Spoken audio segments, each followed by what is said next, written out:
Welcome and thank you for being here. My name is Cinnamon Moffat and I'm going to be your host for today. This is our afternoon seminars and thank you so much for being here. This is a hybrid event, so we have folks online and folks in the room. For folks that are in the room, thank you so much for braving the weather. It's a little wet and windy out there, but I'm glad to see all of you here. For folks online, this is a Zoom event, but we do have your cameras, mics, and screen shares disabled. So please communicate with us using the chat function.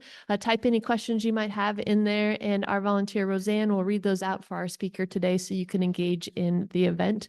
For folks in the room, there's a couple of new faces, but most of you I recognize. Just remember, if you have a question, please raise your hand when we get to the question and answer section, and I will bring you a mic so the folks online can hear and interact with us as well. Also, just a reminder to make sure you sign in even as you're going out. That helps us keep track of our outreach numbers so we can justify having these events, which is really great. But again, thank you so much for being here. I also just wanted to remind everybody that we will not have a seminar next week because of spring break. So you get a little bit of a week off and then we'll come back. When we return, we have Bernarda Calla, who's going to be talking to us about her DNA work with the ARS. So hopefully you all will come back that in 2 weeks. But next week we get a little break. Today's speaker was invited by Bill, and so I'm going to actually hand the mic off to somebody you all know, and he can introduce our speaker. Thanks, Sunan. So our speaker today is Diego Melgar. He's an associate professor in the Department of Earth Sciences at University of Oregon, where he holds the Anne and Lou Williams Chair.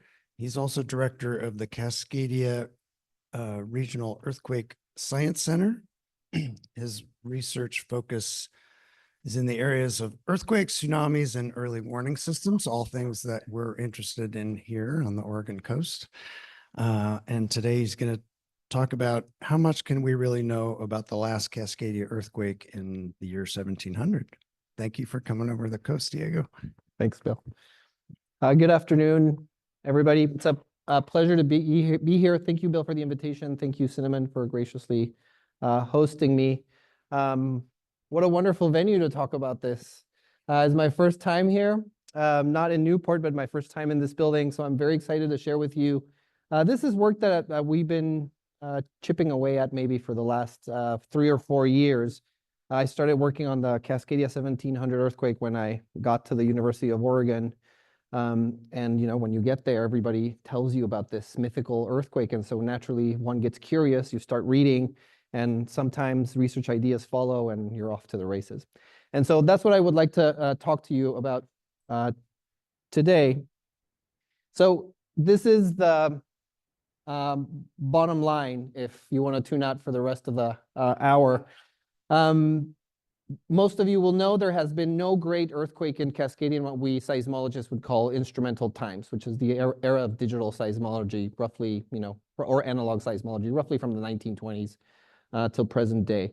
The most recent great event was most likely, almost certainly, on January 26th of 1700. I'll talk a little bit about how we know that exact day. That's a wonderful story. You probably all know bits and pieces of it, or most of it. It is what we call paleoseismic proxies that provide constraints on the earthquake history of this great region.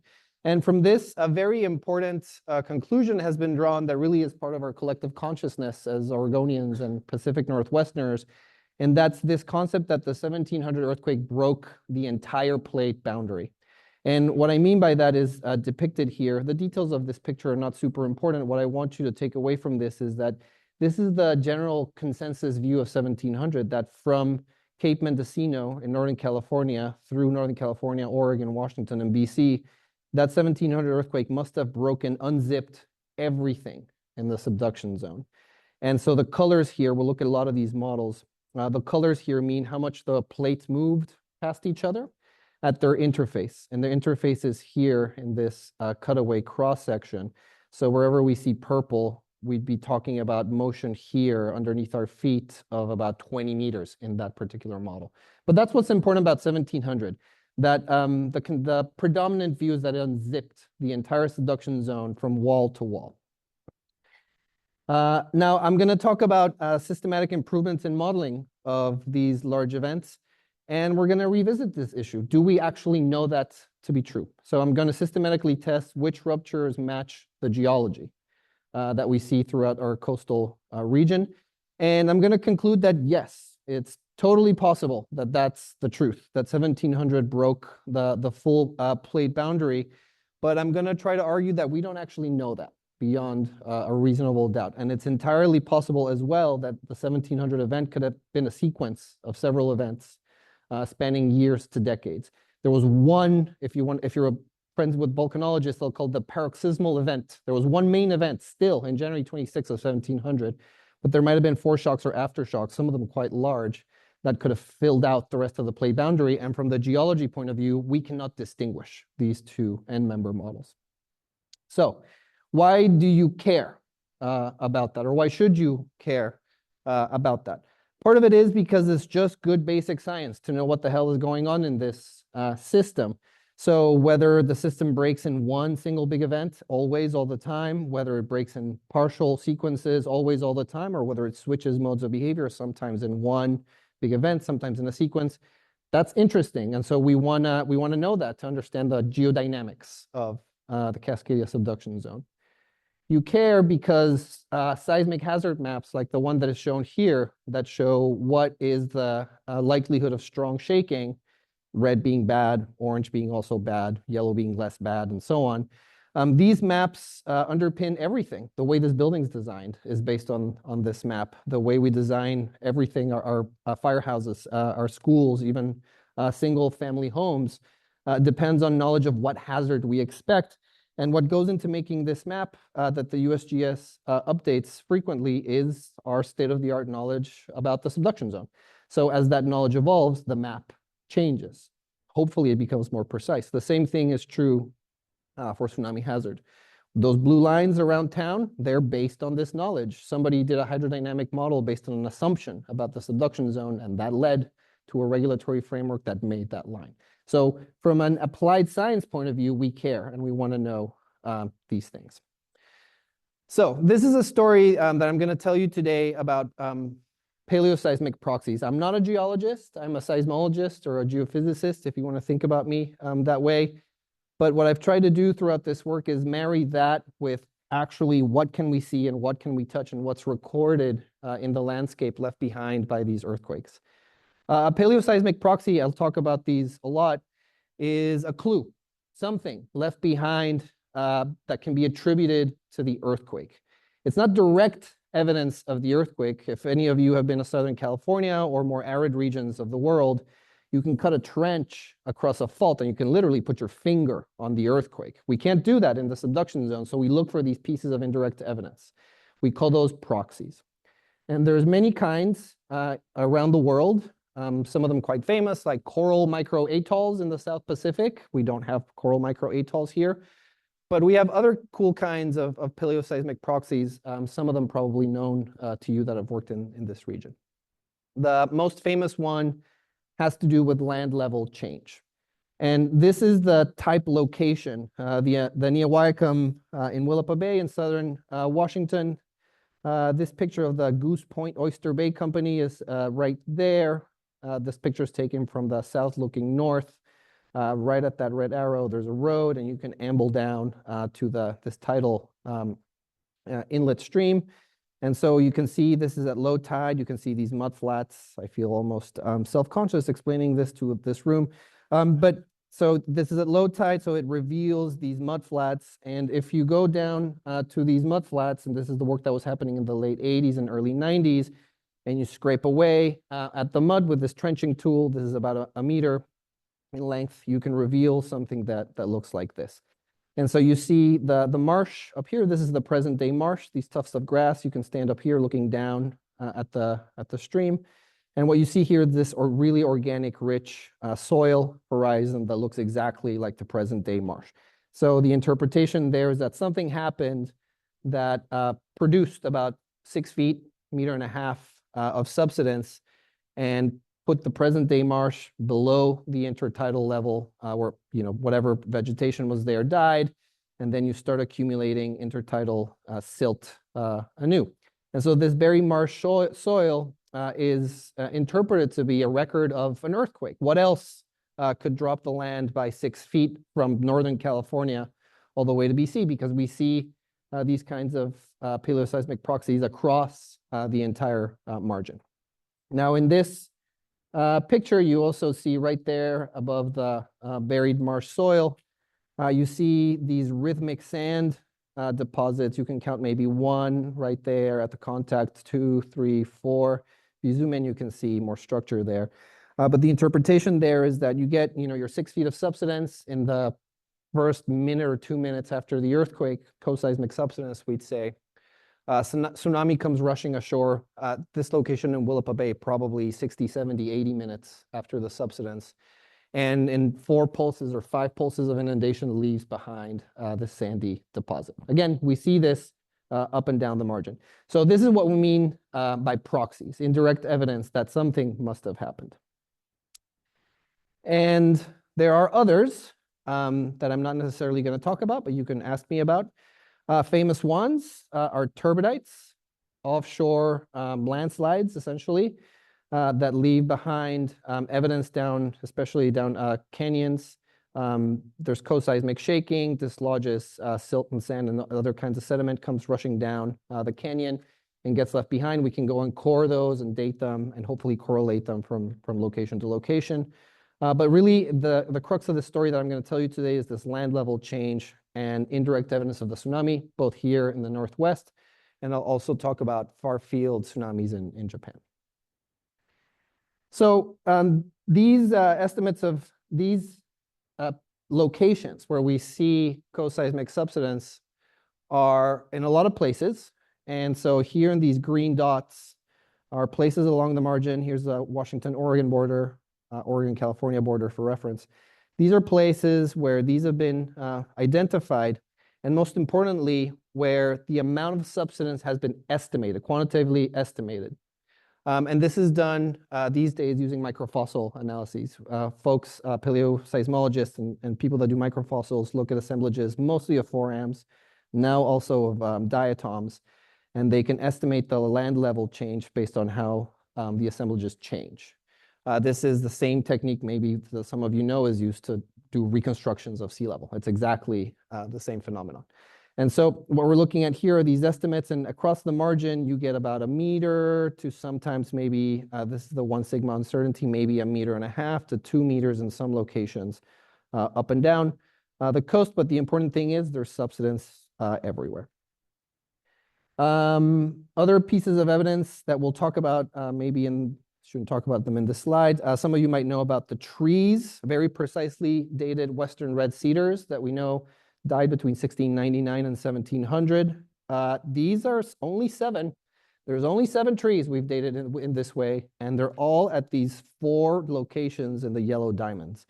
So if you think about this story and how do we know when this earthquake happened, the trees are really important, but the trees are confined to only this stretch of about 100 kilometers in southern Washington, where this dendrochronological work has been done. There are also tsunami deposits, like the ones I showed you in this picture, and they've been identified at all of these sites where there are red circles, so they're everywhere. Most of these are single cores. People go out into the marsh and they punch a core through the marsh floor, and out comes tsunami sands. At most of these locations, only 1, maybe 2 cores. At some locations, though, and this is the work that is going on right now, this is how the field has changed. Folks collect hundreds of cores. And so there the goal, this is an example from Salmon River, not far from here. Each one of these circles is a core. Purples are ones where tsunami sand was identified, and the size of the circle is the width of the sand deposit. White ones are where no tsunami sand was observed. So as a geophysical modeler, you start to look at this and you say, I wonder if now I can make earthquake models that make tsunami models, and I can start to test which earthquake models replicate this inundation pattern. And maybe we can start to use that as a way of saying that earthquake's likely, that earthquake's not likely. So this is the kind of stuff that's going on now at Salmon River. And each of these places where there's blue or yellow diamonds, this what we would call high resolution paleoseismic mapping is going on now or planned for the near future, so that we can expand beyond locations with single cores to this more detailed mapping of the tsunami deposits. And of course, part of the story of Cascadia is also the written historical accounts in Japan. There is a tsunami identified in Japan. Here's a little map of the island of Honshu, the southern island of Honshu. And each of these blue circles is a place where there's a written account of a tsunami. And you have to read this from the top down, from right to left.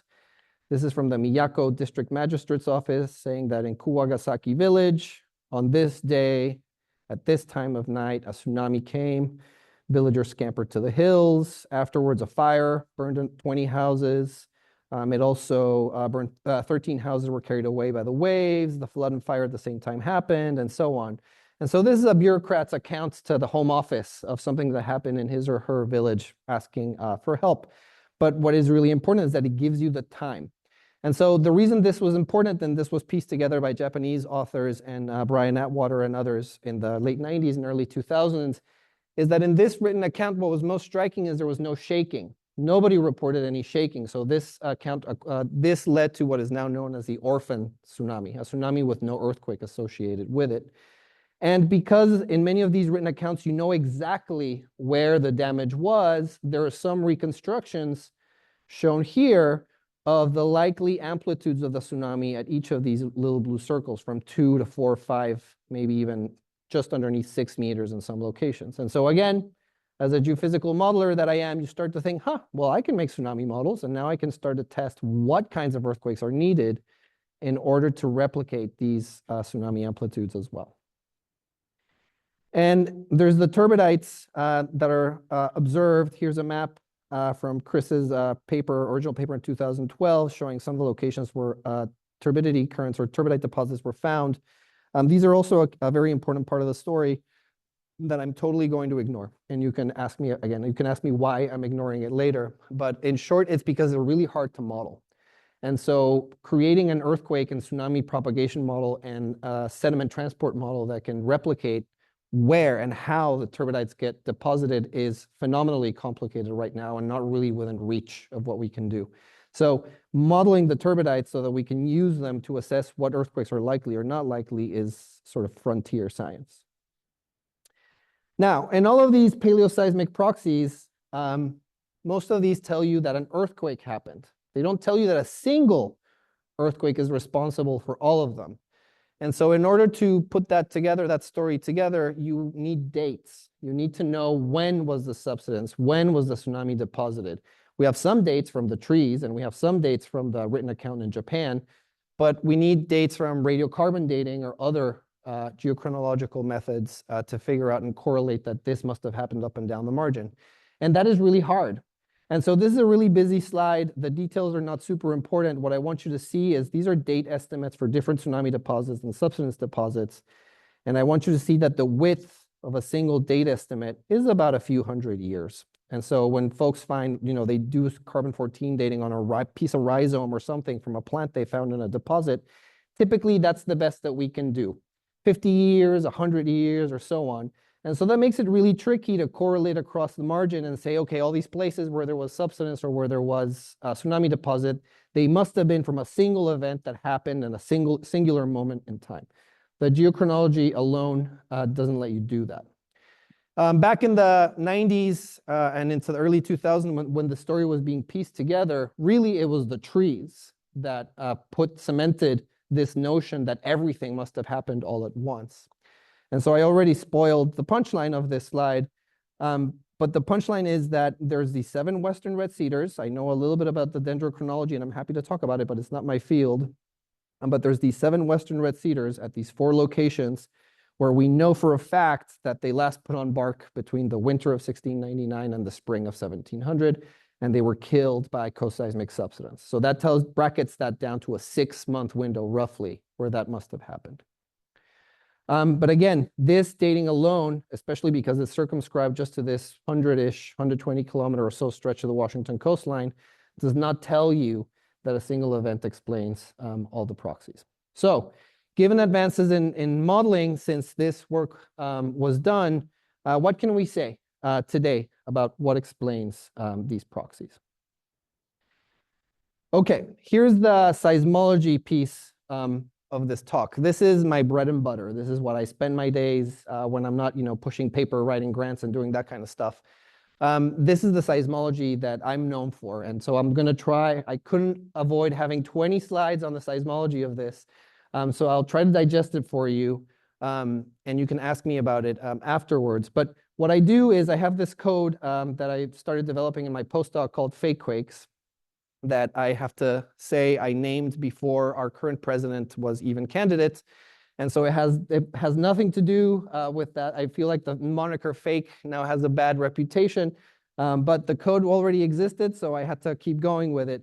What FakeQuakes does is it's a really efficient way of simulating really large ruptures. And that's what you see there for the Cascadia subduction zone.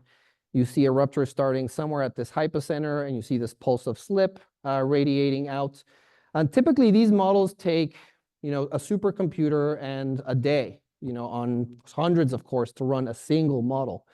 FakeQuakes is like a reduced physics model that lets you run thousands of these simulations in a matter of maybe a few weeks.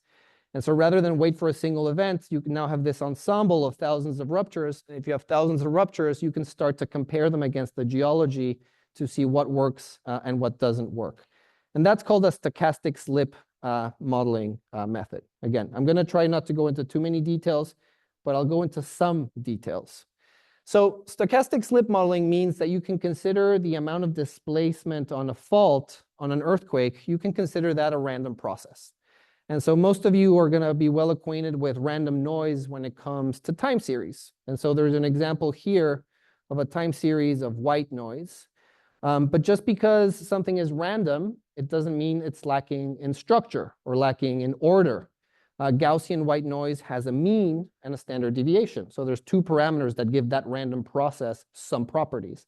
You could have decided to make other kinds of random noise, flicker noise or random walk noise.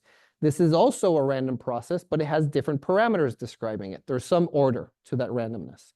Back in 2002, some seismologists had the idea that slip on a fault could be probably explained the same way, except it's a two-dimensional random process. And so what Martin Mai and Greg Baroza did back then is they looked at a bunch of historical earthquakes and figured out that a von Karman distribution best explains slip on a fault as a random process. So what we can do is we can assume statistics of earthquake slip. And once we assume those statistics generate a lot of these random slip patterns on the earthquake fault. So to cut to the chase, that's what we've been doing, not just me, but others for a decade now, where we generate these random earthquakes that have these statistical properties of a von Karman correlation function. The point of this slide is to show you, sometimes people feel a little weird when I say I generate a random magnitude 9 or a random earthquake. They're like, well, how do you know that that in any way resembles what a real earthquake does? And so what we've been doing for the last 10 years is tuning the parameters of this stochastic slip generator so that it matches what we see in real earthquakes. We might not have seen a magnitude 9 in Cascadia, but we've seen a magnitude 9 in Sumatra, in Japan, in Alaska, in Chile. We've seen many magnitude 8s. We've measured them, we've modeled them. So we can measure the statistics of them. And that's what is shown here. Basically, each one of these dots is a real earthquake, and we're measuring the statistical parameters and using that to tune our random earthquake generator so that it produces earthquakes that to a seismologist, if you showed this to a seismologist without telling them it's Cascadia, they'd be like, yeah, that looks like a reasonable slip distribution. They wouldn't be able to tell it apart from the real thing. So that's something we've been working on. And we've been making it really complicated. So sometimes when we make these random earthquakes, because we don't know anything, we want to make no assumptions. So that's what is shown here. If you know nothing, you just make some assumptions. And here we've made some basic assumptions about the nature of the fault. In Cascadia, we might not know much, but we know where the fault is. We've imaged it with active source seismics, with passive technologies. We've used ships. I just saw a picture of the Langseth over there on the wall. The Langseth has been used widely to image the megathrust here. So we know the shape of the subduction zone, and that's what is shown here in these contours. But we don't exactly know where slip is possible, so we just decide that it's equally possible everywhere. And so that's what these purple colors show. Some families of random earthquakes, we let them happen wherever with equal probabilities. But there are people out there who've carried out studies that say that this subduction zone, Cascadia, some parts of it are really locked. They're clamped shut by friction, by whatever property of faults. And there's other parts of the subduction zone that are freely sliding past each other. They're not clamped. And so some people think, and I'm partial to this view, that places where there is purple right now, those are places where the subduction zone is at present, today, it's clamped, mechanically coupled. Those are places where we're probably going to get large slip in the next big event. If it's coupled now and plate tectonics keeps smushing it against each other, eventually those are the places where slip is going to happen. So these are different models of where the coupling is today. These are models devised from geophysical observations. So another thing we can do is we can tell the random earthquake generator, use this as a sort of precondition and place slip more frequently in places where the fault is coupled today. Now, the problem is I don't know which one of these views is correct, and we won't know until the earthquake happens. That's not useful. So what we do is, and this is the beauty of this fake quakes approach, is I don't have to know. I just generate families of ruptures with this assumption, families of ruptures with this assumption, families of ruptures with this assumption, and so on. And I then just compare them against the geology. And I ask the question, which ones make the tsunami in the right place? Which ones make the subsidence in the right place? Which ones get to Japan with the right amplitude, and so on. And so that's what we do. And so just to make it even a little more complicated, we don't actually know, or I didn't when I started this work, that the earthquake had to span the entire plate boundary. So this is when I started playing around with making partial events, events that only break a part of the subduction zone. And that's because that's what we see in nature. Earthquakes have a lot of natural variability when it comes to their size. This is a plot of real data from real observations from earthquakes across the globe. If you pick any magnitude, say a magnitude 8 earthquake, sometimes a magnitude 8 earthquake is about 50 kilometers long. This is a log scale. Sometimes a magnitude 8 earthquake is 200 kilometers long. So sometimes earthquakes are skinny, sometimes earthquakes are fat, and we don't know what the next Cascadia earthquake is going to be like. So the other thing we put into the fake quakes approach is this randomness to the fault length. So when the modeler says, hey, computer, give me a magnitude 8.5, fake quakes rolls the dice with a specific log normal distribution and will sometimes return a short earthquake. Sometimes it will return a longer earthquake. So what we're trying to do is statistically sample the realm of all possible choices. So here's a summary of everything that's gone into this work. It's a von Karman correlation function. Just know that that's a thing. We use probabilistic scaling for the width, the length, and a bunch of other parameters. We use what we call these 5 different background mean models. These are the models about whether the subduction zone is locked or not locked, or whether we don't know anything about locking. And after we've made all of these statistical choices, we let the computer do its thing, and we generated ruptures in the magnitude range from 7.8 to 9.5, so a broad range of magnitudes. We ended up with just south of 40,000 rupture models. And here's a summary of the rupture models. Each one of these little gray dots is an earthquake. You see what I mean for an 8.5. Sometimes the earthquakes are short, sometimes the earthquakes are long. So another way to look at all of these choices is that, or that's the way I think about it, is that these stochastic ruptures are a little bit like making a snowflake. The rules for making snowflakes are fairly simple. You're just crystallizing water vapor. But depending on the pressure, the temperature, the conditions at that moment in time, what little thingy you're nucleating on, you might end up with a dendritic snowflake, with a plate-like snowflake, or a prism-like snowflake.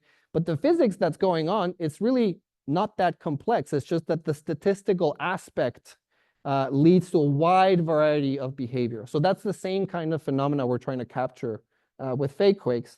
And so instead of snowflakes, we get slip distributions like these ones. And so here, there's 30, I think, earthquakes from magnitude 8.8 to magnitude 8.96. So these 30 snowflakes are just a narrow range of magnitudes. But notice that sometimes they're in the north, sometimes they're in the middle, sometimes they're in the south. Notice that these two next to each other, they have the exact same magnitude, but this one's really short and stocky, and this one's thin and long. But they have the same magnitude. But that's the kind of stuff that we want. We want to let the computer imagine everything that we think is maybe reasonable and then start to test against the geologic observations. So obviously, I'm not the first person to think about this. Back when this was being done, this is a question that everybody had that ever looked at Cascadia. Is it one or is it many? And back then, they had this very creative nomenclature for these two end-member views. One was, is Cascadia a dinner sausage, i.e. does it break the entire subduction zone, or is it more like breakfast links where you get a few earthquakes strung closely together in time? After a lot of work in the late 80s, 90s, and into the 2000s, the dinner sausage model won out. And the main reasons for that were that the paleoseismic proxies are everywhere, that prior tsunami modeling done in 2003 by Kenji Satake and others seemed to suggest that that's what it took to make the tsunami in Japan. However, when they did this in 2003, they used very simple homogeneous slip earthquake models. And now we know that when you use more realistic distributions like these stochastic ones, you can get really widely varying results in the tsunami modeling. But that was a reason that was invoked in 2003. And because of the turbidites, these turbidites I'm not going to tell you too much about, because they're offshore.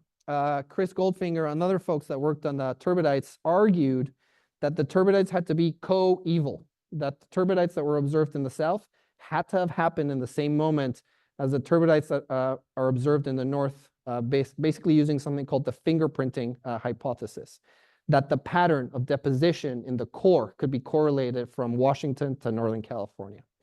There's a lot of us that debate this interpretation. So I think that debate of the turbidite fingerprints is itself alive and well. Okay, so here's my 40,000 snowflakes. Finally, we're at the punchline. What do they say about the geologic proxies? So we take all these earthquakes and we model the subsidence that they predict. So here's a magnitude 9. Remember, the colors represent the amount of slip at the interface on the fault. And the black line is the amount of subsidence predicted by that model. The green dots are the geologic observations of subsidence. So this is a pretty good event. This earthquake replicates the co-seismic subsidence really well. Doesn't quite get there in the south because the rupture doesn't get there in the south.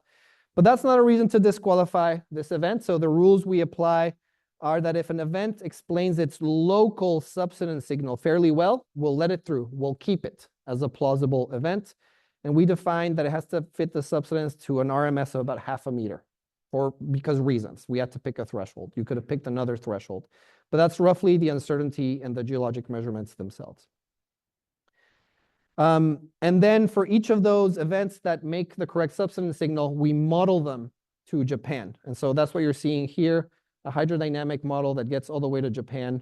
And at each of those sites where there's a historical observation of a tsunami, we ask which ones of these ruptures creates the right amplitude in Japan. And if it does, we'll keep it.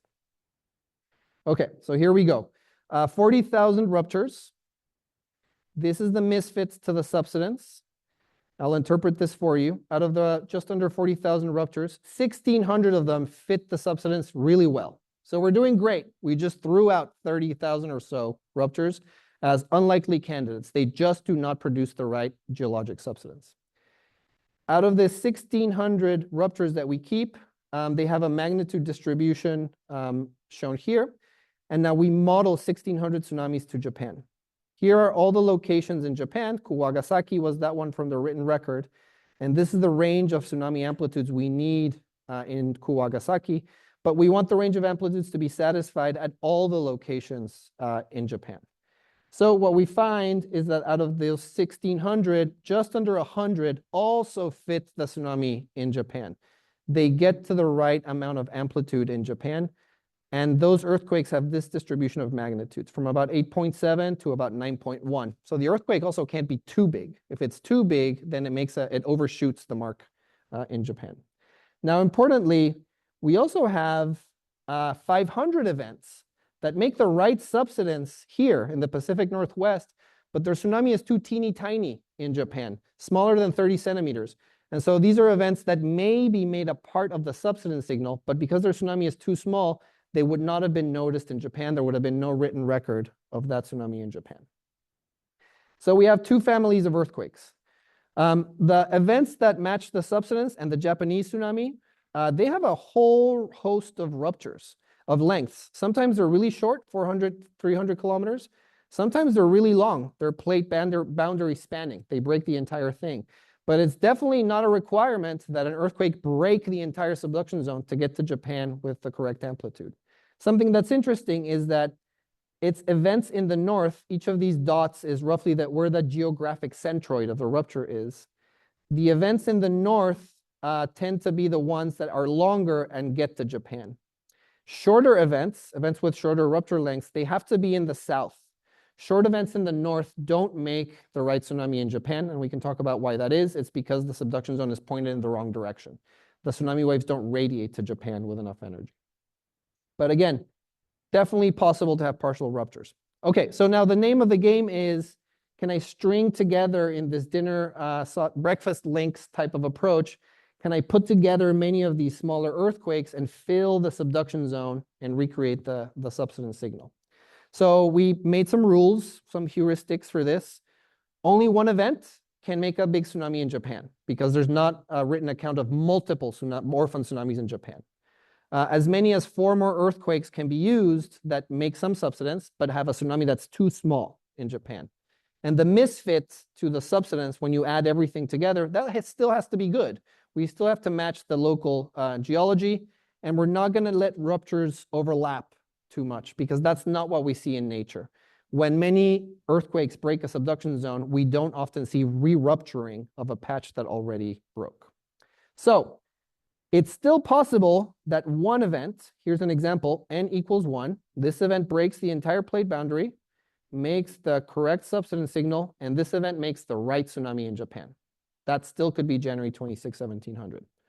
Or this event in blue, this 9.1, makes most of the subsidence signal, except California, and makes the right tsunami in Japan. And then this little red one, maybe a foreshock, maybe an aftershock, fills in the rest of the subduction zone, fills in the rest of the subsidence, and makes a tsunami in Japan that is too teeny tiny. We would not have seen it. So that's with n equals 2. We could also have had n equals 3, n equals 4, or n equals 5. In the case, for example, of, let's say, n equals 4, this one in the blue, this 8.9, makes most of the tsunami, the subsidence signal, and makes the tsunami in Japan. And then you get 2 magnitude 8 aftershocks and maybe a magnitude 8.5 aftershock. That fills in the rest of the geologic subsidence. None of them make a tsunami in Japan. That's also equally likely. So out of those 40,000 ruptures, you can combine them in a great many variety of ways. So there's 9 events that plate boundary spanning, like the traditional view, they make everything. They make the subsidence and they make the tsunami. So that's still possible. But there are 271 ways of combining 2 earthquakes to still respect the subsidence and the tsunami.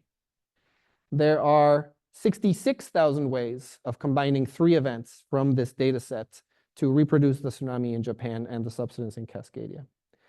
There are 140,000 ways of combining 4 earthquakes to recreate the geology. And there are 1 million ways of combining 5 earthquakes to recreate, you get the idea, to recreate the geology. I stopped at n equals 5 because the computer ran out of memory, but you get the point. It is possible to use these earthquakes as Lego blocks to explain what we see in the geology. So if it's a sequence and not one single event, here are some observations. You still need a really big event. You still need a main shock, we would say in seismology. That main shock still has to happen on January 26 of 1700. So that story is still true. And it has to be large, larger than magnitude 8.7 in order to make the right tsunami in Japan. However, that main shock doesn't even need to explain the venerable western red cedar trees in southern Washington. In this model here, n equals 3, this is the main shock. The trees are right here. The subsidence in the trees could have been from an aftershock, a week, a month after the main shock. And rather worryingly, there can be parts of the subduction zone that have been unbroken since 1700. Again, in this one, n equals 3, or in this one, n equals 4, there could be a chunk offshore the Olympic Peninsula that didn't break in 1700. It's just been sitting there accumulating strain for the last 325 years. And it's possible to add many more magnitude 7s and 6s to paint this picture. I just didn't try because it's too big a calculation and the computer couldn't do it. It's still possible that one event, that story you were told in the dead of night, that Cascadia was a single big rupture, that's still possibly true. Okay, so what do we do next? And so I'm going to rush through this. This is where we are now. All of that is work that's been published, adjudicated, peer-reviewed. People are arguing about it. What we're trying to do now is bring in the other paleoseismic proxies. I just showed you the subsidence and the tsunami in Japan, but there's the regional tsunami signal as well. So if we add the regional tsunami signal, does that narrow the view even further? So what we do is we play the same game. We model thousands of tsunamis and we ask the question, which ones recreate this pattern at Salmon River and other sites? So remember what is seen here, the yellow circles are places where we know the tsunami inundated in 1700. We ask the question, which events, when modeled, reproduce this deposition signal? And so that's work by David Small, a PhD student that just graduated. And so he followed the same recipe, just adding one more constraint. And the constraint included Salmon River, where we just saw these black dots are the cores. But we added a few more points to have geographic coverage. Discovery Bay, there's not a lot of cores, just these few little black dots, but we added Discovery Bay. This is Willapa Bay. This is the Niawayakam, that little picture I started the talk with. Salmon River, Alsea Bay, Crescent City, and BL, I forget what BL is short for. Oh man, bad. Anyway, it's the blue diamonds. And so this is one model. This earthquake shown here, you can tell it's a new person doing the work because he changed the color map. So this is David. But this is the slip model, and this is the tsunami inundation model for this particular earthquake. So this is an example of an earthquake that is good. It makes the cut because it reproduces where the cores identify tsunami sands. So we're playing the same game, even though we don't really have sediment transport here. We're not moving sand and silt around, or all we're saying is, does the water get there with about a 30 to 50 centimeter flow depth? Sedimentology studies show that you need about a 30 to 50 centimeter flow in order to transport sand. If the flow is smaller than that, you would not have moved the sand far enough inland to deposit it there. And so there's the same rules of the game. What we found pretty quickly is rather unsurprisingly that you have to account for the tides. And this makes it really challenging. Here's an example at Alsea Bay. Each of these lines, it's the same earthquake. If you start at the model at low tide, the tsunami only gets to about here. But if you do the same model at high tide, it gets much further inland. So you have to account for that somehow. We know we can hindcast what the tide was most likely in January 26th of 1700, because we know the time the tsunami arrived at Japan. We can wind the clock backwards to Cascadia and sort of estimate a reasonable range for the tide at that time. But if it was a sequence, if there were aftershocks and foreshocks, we have no idea at what tidal stage each one of those foreshocks and aftershocks happened. So each of the models we ran at 6 different tide levels: extreme low tide, kind of low tide, a mean tide, kind of high tide, and a super high tide. And we asked the question, which one? And that's what we did. We played that game. So you'll see some plots like this where each line is a different rupture. And we're seeing, for example, for Alsea Bay, depending on where you started, if the tide level is -2 or +2 meters, that same tsunami might have inundated fewer than 20% of the cores where we see sand. Or if it was at the right tide level, it might have inundated 85 for 100% of the cores. So we've tried to account for that by running the models at different tidal stages. And so that's Alsea Bay, and here's the results for different Cannon Beach for different locations. So messages, tides matter, not shocking. So out of the original 37,000 models, we're now down to 7. There's only these 7 earthquakes that fit everything. They fit the regional tsunami at each of these sites. They're shown here in the stars. We decided that if you fit more than 75% of the cores, you're good. They fit the regional tsunami, they make the right subsidence, and they get all the way to Japan. And so if 1700 was a single event, it has to have looked something like this. You're looking at 7 mugshots for potential culprits for 1700. And it's in a very narrow magnitude range, and it's about magnitude 9.1, 9.06 to about 9.18. And there's some variability in the slip distributions, but by and large, all of these have 30 to 40 meters of slip. That's an enormous amount of motion. We would have considered this in the early 2000s something not very likely, But the 2011 Japan tsunami had 60 to 80 meters of slip. So now, because we've seen other kinds of large earthquakes, these slip distributions do not look outlandish at all. They look entirely plausible. That's the one that fits everything the best. So if you want to make January 26th of 1700 be a single event, that's the best one we got so far. Now, what we did is we took some statistics of those 7 to look at systematic behaviors. And so this is the median model of all of those 7. So maybe you don't need a single one. Let's just average those 7 together, stack them, we would say in seismology. What's really interesting is this interquartile range tells you where we have uncertainty or certainty that the slip was required if this was a single event. Wherever these values are low, that's places where all the slip models agree that you need to have slip. And so there's places where there's a lot of agreement, but there's still places where there's a lot of disagreement. And so these are places, especially offshore the Olympic Peninsula, where there's disagreement because there's no geologic proxies in the Olympic Peninsula.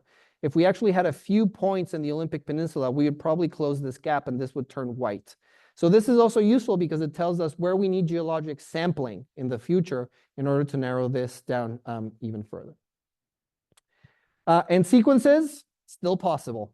And so what we were hoping when we started this work is that by adding the regional tsunami, we'd be able to drive a nail into the coffin and say, yes, it has to have been 1, or no, it has to have been 2 or 3 or 4. Nope, still possible. Even with this extra proxy of the regional tsunamis, we can still make sequences that explain everything. Somewhat confusingly, there are now no 2 rupture sequences that explain everything. Try as we might, we could not fit 2 earthquakes together and explain all the geologic signals. But we still found sequences of 3 ruptures that work. But these sequences, 418 sequences of 3 ruptures, are with only 5 different kinds of main events. So adding the tsunami signal, regional tsunami signal, is narrowing everything down. So we are trending in the right direction, but we're not quite there at absolute certainty. Anyway, here's examples of 3 sequences. This is a main shock that explains the subsidence and the tsunami in Japan and most of the regional tsunami. And then these 2 aftershocks or foreshocks fill in the rest. What we are finding, however, is that if sequences are real, they typically require very high tides. It is very difficult, if not impossible, to use events at median or low tide and invoke those as potential contributors to sequences. So that maybe suggests in an Occam razor type logic that they're less likely because you really require those super high tides in order to make them work. I don't know. There are still 26,000 unique 4 rupture sequences. We're finding the same thing. The foreshocks or aftershocks need to happen at high tide in order to get the right tsunami in the right places. And so here's an example of a 4 rupture sequence, big whopping magnitude 9. And 2 little itty bitty magnitude 8s, 3 little itty bitty magnitude 8s, maybe weeks to months apart. I'm gonna gloss through this. So what does this mean? I wish this had a nice little bow around it where I could tell you it's the breakfast lynx or the dinner sausage. I can't. This work is not done. The prevailing what we do find, however, is that this prevailing hypothesis that 1700 spanned the entire plate boundary may still be true, but may also not be true. There is a lot of wiggle room in the geologic observations to admit other models. And this puts people like you and me in kind of a bind, because what do I tell a reporter when they ask me what January 26, 1700 was like? What I would like to tell them is that it might have been 1, but it could also have been many. And then I would like to explain how foreshock aftershock sequences work so that that nuance and that context makes it into the public record so that we have a correct understanding of what the science knows so far. But I don't usually do that. I usually tell them it was most likely a magnitude 9 that broke the entire plate boundary, because that is what the public believes. That's what most scientists still believe, even though there is clearly uncertainty in the view. So how do we deal with that from a communications point of view? I don't know. That's worthwhile discussing over tea or a beer. Geophysics is catching up, is I think one of the big advantages of the work shown here. Geologists have been traipsing all over the landscape in the Pacific Northwest doing phenomenal work cataloging and finding evidence of these earthquakes. And for a long time, what geophysicists could do was really rudimentary. But now I feel like we're getting to a point where we can really start to match everything we see in the geology with geophysics. And so if 1700 was a plate boundary event, what is nice is that now we have a very narrow set of slip distributions that kind of explain everything. So the paleoseismic pieces are sort of falling into place. If it was a rupture sequence, we now have a narrow range of behaviors that can be invoked to explain the geology as well. So there is a lot more to do. The turbidites that I did not talk about, and I have a lot of opinions on, are probably going to provide the final piece of evidence that's going to let us decide whether it was one or whether it was many. But I'll leave you with this. This is a wave tank experiment done up at Western Washington University. Very simple two-dimensional experiments look at that complexity. And so this is what the turbidite looks like in a core. And so from a geophysics geology point of view, if we're going to make these work, what we have to do is find a way to model the following. We model the rupture process in all its gory detail. We propagate waves, seismic waves, through a three-dimensional model of the accretionary wedge with detailed bathymetry of the offshore region. We need to have the initial conditions of the sediment on the canyon walls. What's its cohesion? What's its grain size? What's the distribution? We let the seismic waves shake the canyon walls. And then we propagate a two-phase flow down a canyon with the sediment and the water. And we let it go for hundreds to thousands of kilometers down the abyssal plains. And then we have to model how it's deposited and eventually lithified. If we can model all of that, then we can play the same game, where we test what earthquakes explain what is seen in the core. Right now, I'd argue we can't. But there are pieces in place that we can start to put together to maybe come up with rudimentary explanations of the turbidites. There's phenomenal work that happened in Kaikoura after the New Zealand earthquake, where they went and they cored literally the minute right after the earthquake. They were collecting cores. So it's possible that we'll figure it out.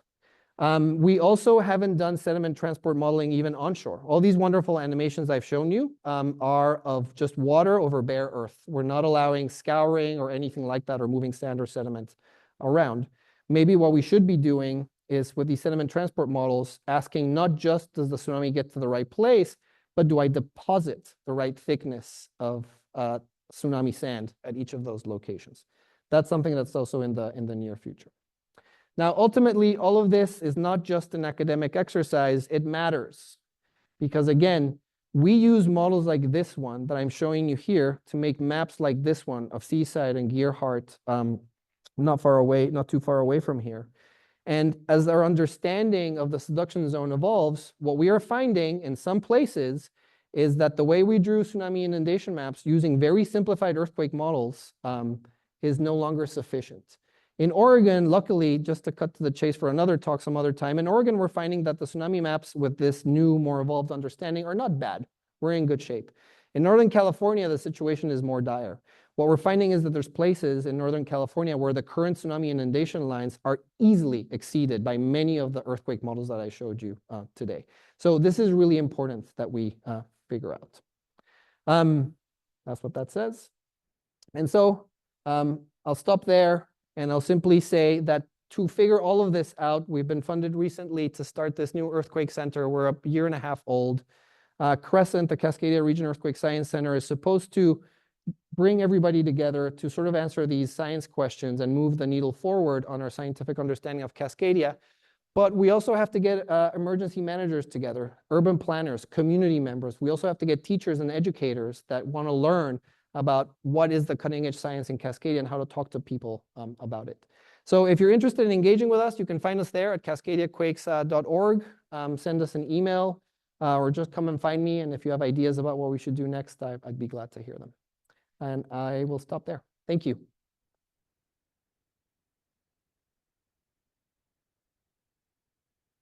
Diego, thank you for challenging my understanding of some of these things. I appreciate that. We're going to open this up for questions. We'll start online. Go ahead, Roseanne. Is there any research on a surge up the Columbia River? Yeah, that's a question I get frequently. There is some, how a tsunami flows over a river that's flowing against it is also a really interesting question. There is some research from the Army Corps and other specialized sort of engineering firms looking at coastal engineering in some places.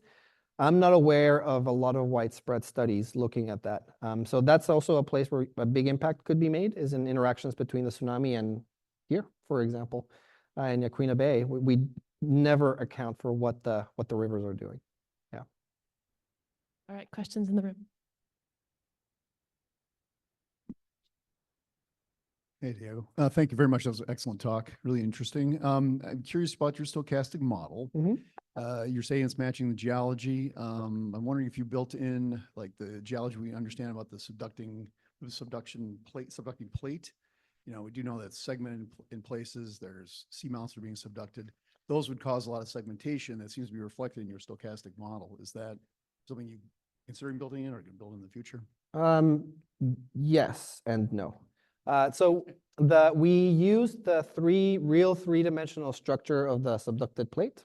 And so, well, by real, I mean our current best geophysical understanding. Geophysicists tend to think that whatever they image is real. That's a joke that geologists would laugh at, because we're always coming up with models and saying like, well, that image looks beautiful. It should be true. So these curves show the three-dimensional structure of the subducted slab. We put that in the models, and that's changing. The last Langseth cruises that happened 2 years ago, what we're finding is that there's places where the slab is 10 kilometers off. It should be shallower, much shallower than what is in this model. So we will update that. But a more complex sort of short wavelength structure of seamounts and things like that, or fabric that marches in from the seafloor, we haven't accounted for that at all. One more quick follow-up. So your sediment transport models. So something I can't ever get my head around is that we're expecting like a 30, 40-foot wave. Yet we look at these tsunami deposits and they're all fine-grained, even up the base. So where are the big cobbles? You know, where are the reef boulders? You know, how do you have explanation for that? That's a great question that I wish I could bring Tina in to talk about. I mean, those are observed somewhere in some places, but the problem is that in a lot of these places, you don't know what comes from. It's stormy here, right? So you don't know, what cobbles can be attributed to just regular storm events versus tsunami events. Whereas with the sands, it's really clear from the kinds of critters that you find in there that has to be from a tsunami event. So I'm not aware of using bigger deposits to look at this, but that's a great question. Yeah, we've made it a personal hobby to look for reef boulders, that kind of thing, even any kind of liquefaction features, you know. So, well, thanks. Yeah. A couple of your slides showed a positive relationship between the length of a rupture and magnitude of the earthquake. Could you explain why it's a positive relationship like that? Yeah, it's the definition of magnitude, and so I'm trying to find a good one. Yeah, here's one. This is not my work. This is from Alan and Gavin Hayes over at the USGS. The definition of that is just the definition of magnitude. And so the definition of magnitude is the product of the area of the earthquake times the slip, the amount of motion on it. And so by its very definition, that's what controls magnitude itself. And that's why there's a positive correlation there. It's definitional. Yeah. And then one more question, if I can. Yeah. So I often watch weather forecasting and how North American and European models are trying to forecast weather. And now I see AI sticking its head in there, and there's a third model that's very good. So does AI pose any advantages for the future of this research? This is a great question. Yes. So I didn't really, maybe here, this is a slide I skipped.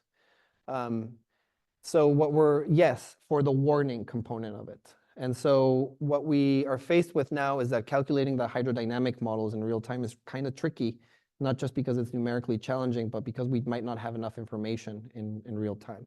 So what we're doing, or what is I'm showing here, that's spun by really quickly, we use the same approach. We use the fake quakes to train AI models to make forecasts of the magnitude, the length, and the width of the earthquake. And now we're training them to make forecasts of the inundation of the earthquake. So assuming that the underlying simulated events are real enough, what we're finding is that they very frequently can forecast within tens of seconds to a few minutes the length, magnitude, and extent of shake. This is what is showing here is the extent of strong shaking and the tsunami. So this is still ongoing work, but yes, it stands to make an impact there. For what I talked about today specifically, I don't know. I'm not sure I see necessarily how AI or ML, maybe to create more realistic rupture. I don't know. I'd have to think about it. All right, other questions online, Roseanne? Okay, if you have questions online, go ahead and put them into the chat. How about questions in the room?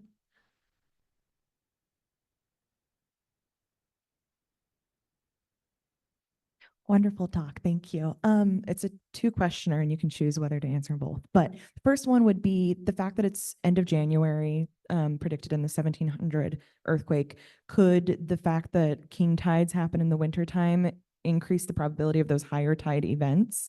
And then the second part would be when I visited the Marine Geological Repository on main campus, they had suggested that some evidence of Californian earthquakes were Yeah. within like 50 to 10 years of this predicted event. Yeah. Would putting those puzzle pieces help inform better models and that? That's a great question. Higher tides make it easier to inundate. And so that as a general rule, and actually higher tides would make it harder for a plate boundary event to be the answer because you'd overshoot because now the tides are so high that you would over inundate. But overall, we find that high tides are beneficial.